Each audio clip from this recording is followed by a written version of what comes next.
Fortune magazine did a fun piece on how super PACs are apparently getting ripped off on campaign ads. Oh, this is great. Now, here's how. And they break it down by comparing traditional campaign spending versus outside spending for advertising. Now, traditionally, they say when candidates buy TV ads for themselves, federal regulations in place will limit how much the stations can charge. So, say if you're, Jeb Bush, and you want to buy an ad, and you're buying it as Jeb Bush and not the Super PAC, well, you're going to get a lower rate because the media companies can't jack it up on you. They have a limit on how much they can charge for that ad space. And of course, there are limits depending on what time you buy the ad. There are different rates for different times and different events. You want to buy an ad on the Super Bowl, that's going to cost you. It's going to cost you a lot of money. You want to buy an ad at 3 a.m. in Iowa, and it's not going to cost you very much. But there is limits on this. But when it comes to super PACs, when it comes to outside groups, independent expenditures, it's different. In fact, when describing this, the article says it's open season. Oh, interesting. Now, Elizabeth Wilner, who's a member of the research firm Kantar Media, says that, quote, right now super PACs might end up paying triple what normal candidates do for the same airtime. Triple.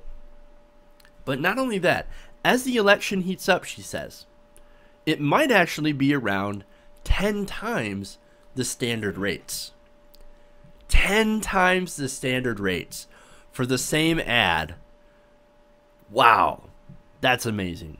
Now on that, she adds, who's going to go weeping for the super PAC that gets gouged?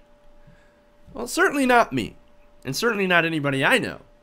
But nonetheless, that's an amazing stat. Now, more amazing stuff. So far in the presidential race alone, while candidates have booked $35 million worth of ads, issue groups have booked $82.5 million worth. And according to Smart Media Group's Faro FCC tracking platform, these totals will continue to rapidly climb. Though estimates vary as to how high they'll climb, most anticipate the total campaign ad spending on all races to reach into the billions. The priciest booking so far, and this is interesting, this is a Marco Rubio Super PAC Conservative Solutions ad. And you know how much they paid for this ad? I mentioned the Super Bowl earlier. It's going to cost you, right? How much did it cost Marco Rubio's Super PAC? $300,000. Damn. Now, you guys might be thinking, all right, great. Let them waste their money. Let them flush it down the toilet. Well, there are some implications to this. As I said, I don't weep for these super PACs. I think it's hilarious that they're flushing their money down the toilet. But at the same time, it does have some very serious implications for our political system. And let me go into this. With all this ad spending to media corporations, remember, corporate media owns a majority share of the media in America. Odds are that whatever you watch, if it would be on cable television, for example, where still a majority of people get their news, well, odds are that it's one of those stations is owned by one of the 6 major media corporations. Our media is very conglomerated, and they're all in it to make money. And guess where they make a lot of their money? Off elections, off ad spending. As I said, implications. What are the implications? Well, this is sort of why I think Bernie Sanders does not get mentioned very often. That's why the media is very dismissive of Bernie Sanders. Why? Because he's one of the people that actually want to get rid of money in politics. That's why candidates who do this issue, that's why Buddy Roemer, that's why different candidates that actually care about the issue of money in politics and want to reverse it, that's why they don't get mentioned. That's why there's sort of a corporate media blackout, or they're dismissed. Why? Because they don't want to lose their cash cow. They don't. And it makes all the sense in the world. Now, this is another reason why Trump dominates the headlines. Now, as I mentioned in a previous story, well, Donald Trump self-finances. He doesn't take any money. However, even with that self-financing, he's going to spend money on ads. Now, he hasn't done so yet. And a super PAC aligned to him hasn't booked any ads yet. But that's coming. Hillary Clinton, her super PAC, also has not released any ads yet. There's a nice little infographic that had said that Hillary's, and these were the exact words in the infographic, right? Hillary Clinton super PAC is holding fire. Now, Hillary Clinton has a lot of money. She's raised a lot of money. She's going to release the Kraken once this goes, and it's going to be a flood of money going right into the media, going right into the waiting pockets of different CEOs in the media, in corporate media. It's just waiting. They're waiting.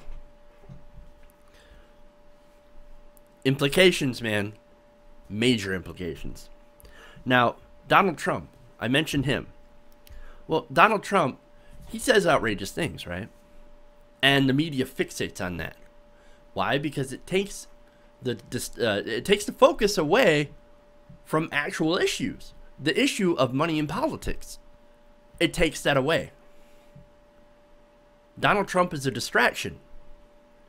Even though he has said some very fascinating things about campaign finance. He points out some of the things that are wrong, but he's never gotten around to talking about the solution.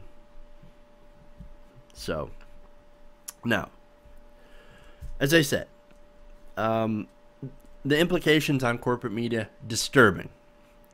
Now, of this, what happens when people find a way to make bank, right? And they build an industry around it. The advertising industry, for example. What happens? Well, they're going to exploit it for all it's worth. And election costs, well, they're going to skyrocket. And it's going to be harder and harder for somebody who's not a billionaire, for example, to self-fund. You have to be Donald Trump to self-fund. Which means also sucking up to corporations if you actually don't have that money. You got to suck up to corporations. You think somebody like Bernie Sanders is having a hard time raising money now? Just imagine 2020, 2024, as ad rates continue to skyrocket, as more and more money is required by these ad companies, since this outside spending cannot be controlled. They cannot set limits on how much an ad costs for an outside group. Pretty much it's going to be all outside groups, all dominated with incredibly expensive rates that somebody like Bernie Sanders, who's raising money off small donations, will never be able to match. As I said, you think he's having a problem now? Just wait. Just wait until that really sets hold. When elections cost to the hundreds of billions of dollars. It's not good. It's not good. Now, obviously, this has to stop. And I think the only way to stop this, now before it gets more out of control, I mean, you think it's bad now, right? The Kraken has yet to be fully released. Citizens United and the McCutcheon decision, they're still relatively young. There's still a lot of room to grow. And that gives us an opportunity. We have to get the money out. We have to get the money out of politics and restore free and fair elections. We have to restore one person and one vote. And I think the only way to do that, I mean, you know what I believe is the only way to do that, and that is wolf-pac.com. You have to get the money out of politics.